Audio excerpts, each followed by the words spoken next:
Welcome to flawless mathematics. আজ আমাদের chapter 2 সমসম্ভব চলক এবং তার বিভাজনের পার্ট 3। তোমাদের আমি প্রথমটাতে এই চ্যাপ্টারের রিলেটেড যাদের সূত্র আছে সেগুলো বুঝিয়েছি এবং কতগুলো টার্ম সম্পর্কে বলেছিলাম। আর তার আগের মানে পার্ট 2 এ আমি সংক্ষিপ্ত শুরু করেছি এবং সেখানে আমাদের 5 অবধি হয়েছে। যারা দেখোনি দেখে নিও, আজ 6 থেকে হবে। পাশে বইটা খুলে রাখো, আমি পরপর সলভ আউট করে করে যাব। তোমরা অঙ্কটা নিজেরা পড়বে এবং তারপর শুরু করব, ঠিক আছে? আচ্ছা, 6 অঙ্কটা একই রকম ভাবে পড়ে নাও। কি দিয়েছে দেখো, দিয়েছে যে প্রথম হেড পড়ার পূর্বে প্রাপ্ত টেলের সংখ্যা, ঠিক আছে? তো এখানে এক্স দিয়ে আমাদের সূচিত হয় সমসম্ভব চলক। তাহলে এখানে যেটা লেখা আছে বইয়ে সেটাই লিখবে প্রথমে, যে এক্স হলো হেড পড়ার পূর্বে, প্রথম হেড পড়ার পূর্বে টেল পড়ার সংখ্যা, ঠিক আছে? প্রথম হেড পড়ার পূর্বে টেল পড়ার সংখ্যা, ঠিক? টেল পড়ার সংখ্যা। এরপর কবার প্রথম হেড পড়ার পূর্বে টেল পড়ার সংখ্যা, এটা মানে এক্স দ্বারা কি কি সূচিত হতে পারে, মানে সমসম্ভব চলকে কি কি মান থাকতে পারে, সেটা 0, 1, 2 ডট ডট ডট অনেকবার হতে পারে। কারণ কি, কতবার টস করা হয়েছে সেটা কিন্তু এখানে মেনশন নেই, ঠিক আছে? তাহলে এটা অনেকবার হতে পারে। তাহলে অনেকবার যদি হতে পারে, তাহলে এইরকম ধরনের অনেকগুলোর জন্য সম্ভাবনা বিভাজন আমরা কিভাবে করি দেখো না। প্রথমে 2 বা 3টে আমরা বার করব, তারপর ইন জেনারেল আমরা একটা লিখবো, ঠিক? আচ্ছা দেখো, তাহলে প্রথমে ধরো আমরা পি মানে তার সম্ভাবনা বার করতে হয়, তো তাহলে P of X equal two 0 বের করছি। মানে এটার মানেটা কি না, এটার মানে হচ্ছে প্রথম টসেই হেড পড়েছে, হেড পড়ার পূর্বে টেল, তো টেলটা 0 মানে প্রথম টসেই হেড পড়েছে, ঠিক? তাহলে তার সম্ভাবনা কত হবে, 1/2, তাই তো? মানে টস করলে হেড আর টেল পড়ে, তাহলে সেখানে দুটো রকম প্রবাবিলিটি থাকছে, তার মধ্যে হেড পড়া হচ্ছে না টেল পড়া হচ্ছে মানে একটা, তাই তো? মানে হাফ হয়ে থাকে। আচ্ছা, P of X equal to 1 মানে 1 কখন হবে, যখন কি হবে না প্রথম টসে টেল পড়ছে এবং দ্বিতীয় টসে হেড পড়ছে, তাই তো? কারণ বলেছে যে টেল পড়ার হেড পড়ার পূর্বে টেল পড়ার সংখ্যা, ঠিক? তার মানে এটা প্রথমেই হেড পড়ে গেছিল, এটা প্রথমেই হেড পড়ে গেছিল। আর এটা কি না, এক্স ইকুয়াল টু 1 মানে হচ্ছে যে প্রথম টসে আমাদের টেল পড়ছে এবং দ্বিতীয় টসে হেড পড়ছে। তোমরা যদি অসুবিধা হয় তাহলে এখানে লিখেও নিতে পারো যে প্রথম টসে টেল ও দ্বিতীয় টসে হেড, ঠিক আছে? দ্বিতীয় টসে হেড। তাহলে সম্ভাবনাগুলো হাফ হাফই হবে, হাফ ইন্টু হাফ। তার মানে আসছে দেখো হাফ তার হোল স্কয়ার, 1/4 লেখো না কারণ আছে, বা হাফ তার হোল স্কয়ার, ঠিক? আর এটা হাফ টু দি পাওয়ার 1, কিছু নেই মানে, ঠিক? আচ্ছা, এরপর P of 0, P of X equal two 0 বার করলাম, P of X equal to 1, তার মানে P of X equal two 2। এরকম 2-3টে বার করবে, ঠিক আছে? 3টেই বার করবে, তাহলেই হবে। আচ্ছা, তাহলে এক্স ইকুয়াল টু 2 মানে কি না, এই এক্স ইকুয়াল টু 2 মানে হচ্ছে যে প্রথম টসেও টেল পড়ছে, দ্বিতীয় টসেও টেল পড়ছে এবং তৃতীয় টসে হেড পড়ছে। মানে প্রথম হেডটা কোন টসে পড়ছে, তৃতীয় টসিং এর সময় পড়ছে, ঠিক? তাহলে এটা একই রকম ভাবে কি না, ফার্স্ট টসে পড়ছে টেল, টি আমরা দিয়ে লিখছি, এবং সেকেন্ড টসের ক্ষেত্রেও কি পড়ছে, সেকেন্ড টসের ক্ষেত্রেও পড়ছে টেল, এবং থার্ড টসের ক্ষেত্রে পড়ছে হেড, ঠিক আছে? থার্ড টসে, এটা সুন্দরভাবে তোমরা লিখবে, আমি এরকম ভাবে লিখছি, থার্ড টসে পড়ছে হেড, ঠিক? এটা হচ্ছে এক্স ইকুয়াল টু 2, তাই তো? তার মানে কি হবে না, half into half into half, মানে হাফ তার হোল কিউব, ঠিক? টেল পড়ার সংখ্যা তাহলে কত হলো, 2 হলো। তৃতীয় টসে যখন আমরা হেড পড়ছে তার মানে তার আগে 2 হলো, ঠিক আছে? তাহলে দেখো এবার একটু নিজেরা ভেবে দেখো যে সম্ভাবনা বিভাজন কি হচ্ছে। এক্স ইকুয়াল টু 0 তখন হাফ টু দি পাওয়ার 1 আসছে, আবার এক্স ইকুয়াল টু 1 তখন হাফ টু দি পাওয়ার 2 আসছে, আর এক্স ইকুয়াল টু 2 তখন হাফ টু দি পাওয়ার 3 আসছে। মানে এক্সটা যত আছে সেই এক্স প্লাস 1 আসছে, তাই তো? তার মানে এটা পরপর এরকম চলে আসতে থাকবে, যেহেতু আমাদের কোনো মেনশন দেয়নি। তার মানে নির্ণেয় সম্ভাবনা বিভাজন যেটা বার করতে বলেছে, সম্ভাবনা বিভাজন আমরা এখানে কি করি, ছক হিসেবে বার করি, কিন্তু এখানে যেহেতু পুরোপুরি মেনশন নেই তাহলে কি লিখবো, যে P of X equal to x I, মানগুলো যেখানে আই হচ্ছে কি, যেখানে এক্স আই ইকুয়াল টু 1, 2, 3 দিয়ে ডট ডট ডট দিয়ে এন অব্দি যেতে পারে, মানে ইনফিনিটি অব্দি, তার মানটা কি আছে, have to the power x plus 1, x plus 1, এখানে এক্স আইও লিখতে পারো, এক্স আই প্লাস 1, ঠিক আছে? কারণ এক্স আই মান নিচ্ছে, বলতে পারলাম। এটা গেল আমাদের কত অঙ্কটা, 6 অঙ্কটা। এরপর 7 অঙ্কটা তোমরা মন দিয়ে পড়ে নাও। 7 অঙ্কটা কি দিয়েছে না, একটা বাস্কে 5টা ঘড়ি আছে, তার মধ্যে 2টো ঘড়ি খারাপ। এরপর বাস্ক থেকে যে কোনো 2টো ঘড়ি তোলা হচ্ছে এবং এক্স এর সমসম্ভব চলক আছে, এটা তোমরা লিখবে, এক্স সমসম্ভব চলক যার দ্বারা খারাপ ঘড়ির সংখ্যা সূচিত হয়, ঠিক আছে? এই জিনিসটা তোমরা লিখবে, আমি দেখো বলে দিলাম। তো লিখে নাও তোমরা। তাহলে এরপর দেখো না, 5টা ঘড়ির মধ্যে 2টো ঘড়ি খারাপ, তাহলে 2টো ঘড়ি তোলা হচ্ছে, যে কোনো 2টো ঘড়ি তোলা হচ্ছে, তাহলে সেই 2টো ঘড়ি কোনোটাই নাও খারাপ হতে পারে, মানে খারাপ ঘড়ির সংখ্যা প্রকাশ করছে এক্স সমসম্ভব চলক, তার মানে 0 হতে পারে, অথবা যে 2টো ঘড়ি তোলা হয়েছে তার মধ্যে একটা খারাপ হতে পারে, তাহলে 1, অথবা 2টো ঘড়িই খারাপ হতে পারে, তাহলে 2, এর থেকে বেশি হবে না কারণ 2টো তোলা হয়েছে, তাহলে 0, 1, 2 এটা হচ্ছে সমসম্ভব চলকের যে মানগুলো, সেই মানগুলো আমরা নিলাম। ঠিক আছে, এবারে এর অনুরূপ সম্ভাবনাগুলো বের করতে হবে। তাহলে P of X equal two 0 কিভাবে বের করব? টোটাল 5টা আছে, 5C2, তার মানে 5টা থেকে 2টো তোলা হয়েছে। এরপর আমরা কি ধরেছি না, খারাপ ঘড়ির সংখ্যা 0, তার মানে এখানে দেখো 2টো ঘড়ি খারাপ, তার মানে 3টে ঘড়ি ভালো, তার মানে সেই 3টের মধ্যে 2টো তোলা হচ্ছে, 3C2 আর ইন্টু, এবং 2টো মানে যে খারাপ ঘড়ি তার মধ্যে একটাও তোলা হচ্ছে না, কারণ এখানে দেখো x ইকুয়াল টু 0 আছে, তাহলে তার মানটা এখানে বার করব। আচ্ছা, 3C2 ইন্টু 2, 3C2টা 3 হয়ে থাকে আর 2C0টা 1, তাই তো?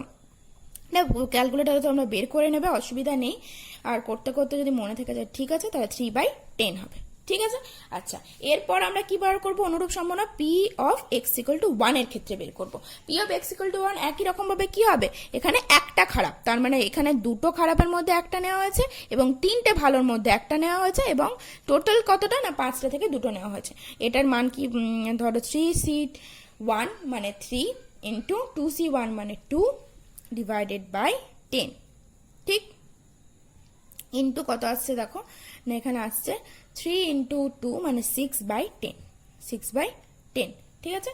আচ্ছা, এরপর তৃতীয় মানে P of X equal two 2, P of X equal two 2 কত হবে? একই রকম ভাবে 2টোই খারাপ, মানে 5C2টা থাকলোই, আর 2টো খারাপ থেকেই 2টো নেওয়া হয়েছে, এবং 3C0, তাই তো? তার মানে এটা 1 আর 2C2টা 1ই হয়, ডিভাইডেড বাই 10 মানে 1/10। তাহলে সম্ভাবনা বিভাজন এখানে বের করতে বলেছে, এবং তার সাথে মধ্যকও বের করতে বলেছে। তাহলে এখানে কি করব না, সম্ভাবনা বিভাজন লেখো তোমরা, যে সমসম্ভব চলকের সম্ভাবনা বিভাজন, এই লাইনটা তোমরা লিখে নাও, এরপর ছকটা তোমরা করো না, x equal to x I এবং তার অনুরূপ সম্ভাবনা P of x equal to x I এর ক্ষেত্রে, P of x equal to x I এর ক্ষেত্রে কি কি হতে পারে? 0 হতে পারে, 1 হতে পারে, 2 হতে পারে। মানগুলো কি কি পেলাম? 3/10, ঠিক, 6/10, আর একটা পেলাম লাস্টেরটা 1/10, 1/10, তাই তো? তাহলে এটা গেল আমাদের সম্ভাবনা বিভাজনটা। আর মধ্যক বা গড় মান, তাহলে মধ্যক বা গড় মানটা কি হয়ে থাকে? তার ফর্মুলা পিআই এক্স আই এর সমষ্টি, summation of PI x I, তার মানে এক্স এর মধ্যক যেটা সম্ভাবনা সমসম্ভব চলক, তার মানে 0 ইন্টু 3/0 মানে 0ই হচ্ছে, 1 ইন্টু 6/10 মানে 6/10, প্লাস 2 ইন্টু 1/10 মানে 2/10, ঠিক আছে? তার মানে 10, 8 মানে 4/5, 4/5, এটা হচ্ছে আনসার। ঠিক, এটা গেল কত অঙ্কটা? 7এর অঙ্কটা। 8এর অঙ্কটা পড়ে নাও। 8এর অঙ্কটা দেখো কি দিয়েছে না, অসাবধানতা বশত বলছে 2টো ভালো বাল্ব আছে, এই 20টা ভালো বাল্ব আছে, তার সাথে 5টা খারাপ বাল্ব মিশে যাচ্ছে, মানে টোটাল বাল্বের সংখ্যা 25টা, ঠিক আছে? এরপর কোনো একটা বাল্ব দেখে ঠিক করা যায় না যে সেটা ভালো না খারাপ, মানে আমরা বুঝতে পারছি না, তো সেই মিশ্রিত বাল্ব থেকে 4টা বাল্ব তোলা হলে খারাপ বলের সংখ্যার সম্ভাবনা বিভাজন। তাহলে এক্স এখানে কি হবে? খারাপ বাল্বের সংখ্যা, একটা সমসম্ভব চলক যার দ্বারা খারাপ বাল্বের সংখ্যা প্রকাশ করে। আমি বলছি, তোমরা লেখো যে এক্স একটি সমসম্ভব চলক যার দ্বারা খারাপ বাল্বের সংখ্যা প্রকাশ পায়, ঠিক আছে? আচ্ছা, লেখা হয়ে গেলে এরপর দেখো তার পরেরটা লেখো। এক্স ইকুয়ালের মান কি কি হতে পারে? কোনোটাই খারাপ নাও হতে পারে, একটা হতে পারে, 2টো হতে পারে, 3টে হতে পারে, 4টে হতে পারে। আশা করছি এতক্ষণে তোমরা মানগুলো কোনগুলো গ্রহণযোগ্য পাচ্ছে ঠিকঠাক বুঝে গেছো। তার অনুরূপ সম্ভাবনা মানে P of X equal two 0, তাহলে এক্স ইকুয়াল টু 0 মানে খারাপ একটাও নেই, তার মানে 5টা খারাপ থেকে কি হচ্ছে? একটাও নেওয়া হয়নি, তাহলে 5C0। ভালো কটা? 20টা, তার মানে সেই 20 থেকেই নিশ্চয়ই 4টা নেওয়া হয়েছে, আর টোটাল কত আছে? 25টা থেকে 4টা নেওয়া আছে, ঠিক? আচ্ছা, এরপর মানগুলো তোমরা কিন্তু বের করবে। আর P of X equal to 1 একই রকম ভাবে খারাপ সংখ্যা বাল্বের সংখ্যা একটা, তার মানে 5C1, আর সেই বাকি 20টা থেকে নিশ্চয়ই 3টে নেওয়া হয়েছে, আর 25C4, এটার মানও বার করবে। আচ্ছা, তারপর একই রকম ভাবে P of X equal two 2, P of X equal two 2 কি হবে? 20C2 ভালো 2টো খারাপ 2টো ডিভাইডেড বাই 25C4, টোটাল নেওয়া হয়েছে 25টা থেকে। P equal to X equal two 3, এটা কি হবে তাহলে? না, খারাপ আগে দেখো, যেটা নিয়েছি সেটা আগে লিখে নেবে, 5C3, তার মানে আরেকটা কত থেকে নেওয়া আছে? ভালো থেকে, তার মানে 25C4, আর P equal to X equal to 4, এটা কত হচ্ছে দেখো না, এখানে চারটেই খারাপ, মানে 20টা থেকে একটাও নেওয়া হয়নি এবং 5টা থেকে যেটা সেখান থেকেই 4টা নেওয়া হয়েছে, আর টোটাল 25টা থেকে 4টা নেওয়া হয়েছে। তাহলে এই মানগুলো তোমরা কি করবে, বের করবে। এবং দেখো মধ্যকে ঝামেলাটা নেই, শুধুমাত্র সম্ভাবনা বিভাজন বলেছে, তাহলে এটা কি হবে, এইরকম ভাবে ছক করবে। এই এখানে এই মানগুলো 1 0 1 2 3 4, এখানে তার সম্ভাবনা যেটা তোমরা বের করছো সেই মানটা বসবে। তাহলে এটা তোমাদের হোম টাস্ক রইলো, আমি করিয়ে দিলাম। এরপর তোমরা 8-এর ডিএডটা পড়ো। 8-এর ডিএডটা দেখো কি দিয়েছে, ক্যালকুলেটারে তোমরা হিসাব করবে, ক্যালকুলেটারে করা যায় তো, ঠিক আছে। আচ্ছা, 8-এর বিয়েরটা কি রকম দিয়েছে না, একই রকম ভাবে দিয়েছে। দেখো 5টা ত্রুটিপূর্ণ বস্তু আছে এবং 25টা বস্তুর লট থেকে 4টে বস্তুর নমুনা যথেচ্ছভাবে নেওয়া হয়। এবারে দুটো জিনিস দিয়েছে, যে পুনঃস্থাপিত না করে এবং পুনঃস্থাপিত করে, ঠিক আছে, পুনঃস্থাপিত করে ত্রুটিপূর্ণ বস্তুর সংখ্যাটা এক্স এর সম্ভাবনা বিভাজন নির্ণয় করো। আচ্ছা, তাহলে এখানে আমরা কি করব না, প্রথমটা যেটা দেখছো পুনঃস্থাপিত না করে, ঠিক আছে, পুনঃস্থাপিত না করে, আর সেকেন্ডারটা দেখো দিয়েছে যে পুনঃস্থাপিত করে। বিয়ের ক্ষেত্রেও প্রথম এটা তাহলে কি কি মান হতে পারে আগে আমরা ভেবে নিই। আচ্ছা, এখানে একদম যেটা দেখতে পাচ্ছ আগের যেটা মানটা আমরা বের করলাম, আগেরটাই একদম সেম হবে বলতে পারো, একেবারে আগেরটার সাথে এটাও কিন্তু একেবারে সেম হয়ে যাবে, কারণ মানগুলো দেখো একই। 5টা ত্রুটিপূর্ণ, যেটা 5টা খারাপ বাল্ব ছিল, 25টা টোটাল বাল্ব ছিল, সেখানে 25টা বস্তু এবং 4টা বস্তুই নেওয়া হয়েছে। তাই ফার্স্ট এরটা একদম এখানে তোমরা লিখেই নিতে পারো যে 8-এর এটার মতোই, 8-এর এরটাই বলতে পারো, ঠিক আছে। 2-এরটা দেখো, 2-এরটা দিয়েছে যে পুনর্স্থাপিত করে, পুনর্স্থাপিত দেখো পুনর্স্থাপিত না করে যেটা দিয়েছে সেখানে আমরা সম্ভাবনা কি বললাম, 8-এর এরটার মতোই হয়ে যাবে। আচ্ছা, পুনর্স্থাপিত করে যেটা দেওয়া আছে ত্রুটিপূর্ণ বস্তুর সংখ্যাটা, সেই সম্ভাবনাটা আমরা এখন বের করব। তাহলে ত্রুটিপূর্ণ বস্তুর সম্ভাবনা কি হতে পারে না, ত্রুটিপূর্ণ বস্তুর সম্ভাবনা দেখো আগে লিখবো আমরা, যে ত্রুটিপূর্ণ বস্তুর সংখ্যায় তো এক্সটা দিয়ে বলেছে, তার মানে এটা লিখবো কি, যে ত্রুটিপূর্ণ বস্তুর সম্ভাবনা। তাই ত্রুটিপূর্ণ বস্তুর সম্ভাবনা দেখো 25টা বস্তুর লট, তাই তো, সেই 25টা বস্তুর লট থেকে যেটা আছে সেটা হচ্ছে 5টা খারাপ, তার মানে 1/5। এরপর তোমাদের আমি আগের দিন একটা জিনিস মানে সূত্র বলতে পারো বা করিয়েছিলাম, যে এরকম ধরনের যখন অনেকগুলো থাকবে তখন আমরা সাফল্য অসাফল্যের ব্যাপারটা বলেছিলাম। তাহলে এখানে আমাদের ত্রুটিপূর্ণ বস্তুর সম্ভাবনা এটা আমরা পি ধরে নিচ্ছি, এটা সাফল্য বলতে পারো বা যেটা জানতে চাইছে সেটা। আর কিউ ইকুয়াল টু কি বলেছিলাম, 1 - পি হয়, তাহলে 1 - 1/5 মানে 4/5। এগুলো অনেকগুলোর ক্ষেত্রে আমরা এরকম করে থাকি।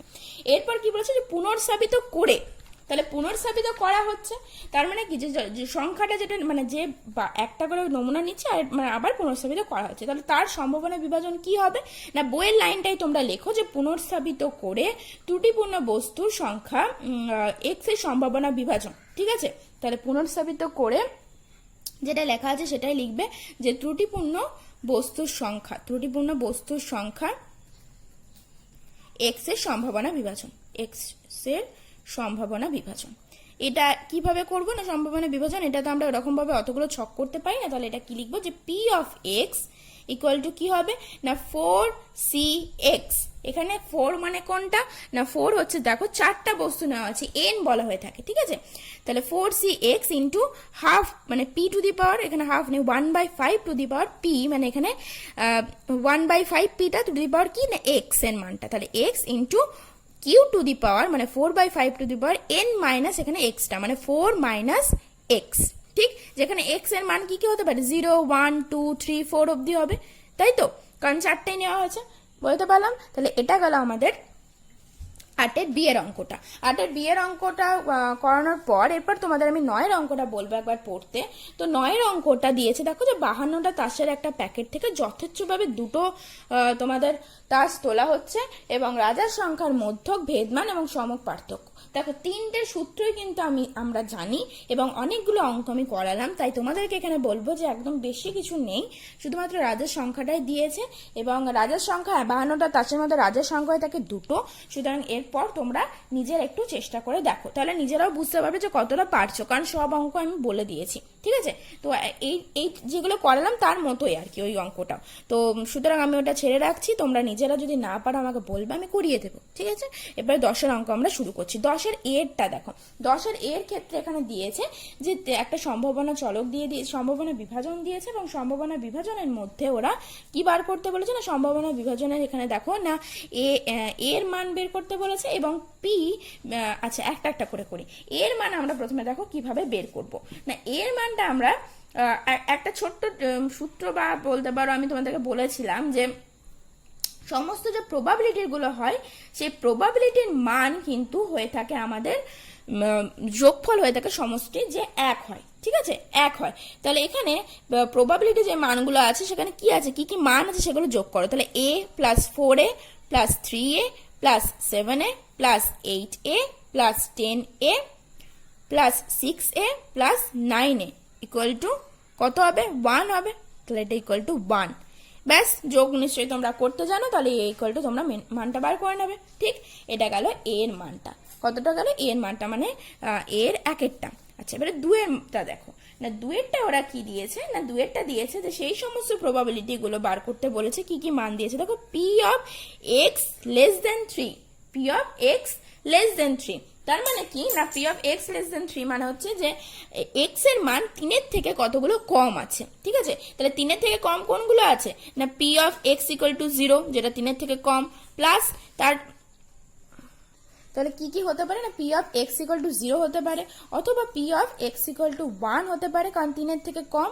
আর কি হবে, প্লাস পি অফ তার মানগুলো জানতে চেয়েছে। দেখো তাহলে P of X equal two 2 হতে পারে, 3 হবে না কারণ 3-এর থেকে ছোট দিয়েছে। তাহলে তার মানগুলো কি কি আছে তোমরা দেখো, এক্স ইকুয়াল টু 0 মানে এ আছে, প্লাস এখানে কত আছে দেখো 4a, প্লাস এখানে আছে 3a, তার মানে 4 প্লাস 3 8a, তার মানে 8a। এবারে এর মানটা তোমরা এখানে বের করবে, তাহলে বসিয়ে দেবে। ঠিক আছে, আচ্ছা এরপরে দেখো কি দিয়েছে না, একই রকম ভাবে P of X equal two 3 পরে দিয়েছে P of x greater than equals to 4, তাই তো, গ্রেটার দেন ইকুয়ালস টু 4। এখানে কিন্তু 4টা হবে যেহেতু ইকুয়ালস টু দিয়েছে, মানে P of X equal to 4 plus P of তার থেকে বড় মানে X equal to 5 plus P of X equal to 6 আর 7, এগুলো সবই হবে X equal to 6 plus P of X equal to 7। তার মানগুলো আমরা পরপর কত কত আছে দেখে নাও। P of X equal to 4 আছে 8 এ, 10 এ, 6 এ, 9 এ।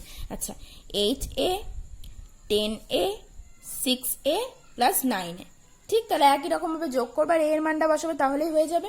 আচ্ছা, আরেকটা কি দিয়েছে দেখো না, পি বলেছে পি 0 থেকে এক্সটা মানটা হচ্ছে 0 থেকে 5-এর মধ্যে। এখানে কিন্তু বলে দেয়নি যে লেস দেন ইকুয়াল টু, ঠিক আছে, তাহলে এখানে কিন্তু 0 মানটা হবে না, তার মাঝেই গুলো মানে এক্স ইকুয়াল টু 1 হবে, এক্স ইকুয়াল টু 2 হবে, হ্যাঁ, P of X equal two 3 হবে, plus P of X equal to 4 হবে, 5ও হবে না, কারণ কি হয়েছে না মানটা বলে দেয়নি। তাহলে এখানে কি কি আছে দেখো, এ আছে 1 এর ক্ষেত্রে আছে 4a, প্লাস 2 এর ক্ষেত্রে আছে 3a, প্লাস 3 এর ক্ষেত্রে আছে 7a, 4 এর ক্ষেত্রে আছে 8a। একই রকম ভাবে তোমরা যোগ করবে, এর মানটা বের করবে, হয়ে যাবে। ঠিক, এটা গেল আমাদের কত অঙ্কটা না, 10-এর এর 2-এর অঙ্কটা। আচ্ছা, 10-এর এ 2-এর অঙ্কটা আমাদের হয়ে গেল। এই একই রকম ভাবে তোমরা 11-র যে অঙ্কগুলো দেখছো সেই 11-র অঙ্ক 11 না 10-এর বিয়ের দেখতে পাচ্ছ। 10-এর বিয়েরটা তাহলে তোমরা পারবে, কেটা যেমন ভাবে দেখালাম তেমনি ভাবে করবে, এবং 2-এরটাও দেখো সেম দিয়েছে, P of x less than 2 greater than equals to 2, তার মানে পারবে এটা। আর 3-এরটা 10-এর বিয়ের 3-এরটা দেখো অন্যরকম দিয়েছে, 10-এর বিয়ের 3-এরটা আমি বলে দিই। আচ্ছা, 10-এর বিয়ের 3-এরটা দিয়েছে কে ক্ষুদ্রতম মান গণনা করো যাতে পি, না এটা মনে হয় তোমাদের নতুন বইটাতে নেই, সুতরাং তোমরা এখন বুঝতে পারবে না, অঙ্কটা তোমাদের নেই এটা। ঠিক আছে, সি এরটা করে দিই, তোমাদের নেই, আমাদের বইয়ে ছিল। আচ্ছা যাই হোক, আর কে এর মান কত হলে F of X equal two K x, যেখানে এক্স ইকুয়াল টু দেখো দিয়েছে 1 2 3 ডট ডট ডট এন দ্বারা এক্স সমসম্ভব চলকের সম্ভাবনা বিভাজন প্রকাশিত হবে, কে এর মান কত হলে। আচ্ছা, তাহলে এখানে আমাদের কি হবে না, আমরা একটা জিনিস জানি, সেটা হচ্ছে যে তাদের অনুরূপ যে তোমাদের প্রবাবিলিটি হয়ে থাকে, মানে এফ অফ এক্স দিয়ে যেটা বলেছে, তাহলে তার মান হয়ে থাকে 1 সামেশন অফ, সেটা X equal to 1 to N দিয়েছে, তার summation of F of X যে প্রবাবিলিটিটা সেটা 1 হয়, এটা আমরা জানি। ঠিক আছে, তার মান কত দিয়েছে কে এক্স, তার মানে এখানে এফ অফ এক্স দিয়েছে কে এক্স, তাহলে summation of X equal to 1 to N, এখানে কি হবে না কে এক্স ইকুয়াল টু 1। ঠিক, আর আমাদের কে এর মান জানতে চেয়েছে, এই কে এর মানটা কত হবে। আচ্ছা, এরপর কেটা কনস্ট্যান্ট হবে, কারণ কেটা তো একটা নিউমেরিক্যাল, এক্স এর সামেশন অফ এক্স এর ফর্মুলা কিন্তু আমরা আগে পড়েছি, কি হয়ে থাকে N into N plus 1 divided by 2। ঠিক, এটা দেখবে আমরা চ্যাপ্টার 9 যখন করছিলাম তখন এটা পড়েছিলাম। তাহলে ইকুয়াল টু 1, তাহলে কে এর মানটা কি হবে 2 divided by N into N plus 1, এটাই হচ্ছে মানটা। তাহলে যে মানটা জানতে চেয়েছিল হয়ে গেল। তাহলে এটা গেল আমাদের 10-এর এ বি দুটো কমপ্লিট হলো। আচ্ছা, একই রকম ভাবে 11টাও দেখো। আচ্ছা, 11টা থেকে পরের দিন করাবো আমি, আজকে এতটাই থাক, 11টা থেকে পরের দিন শুরু করবো। ওকে, টাটা।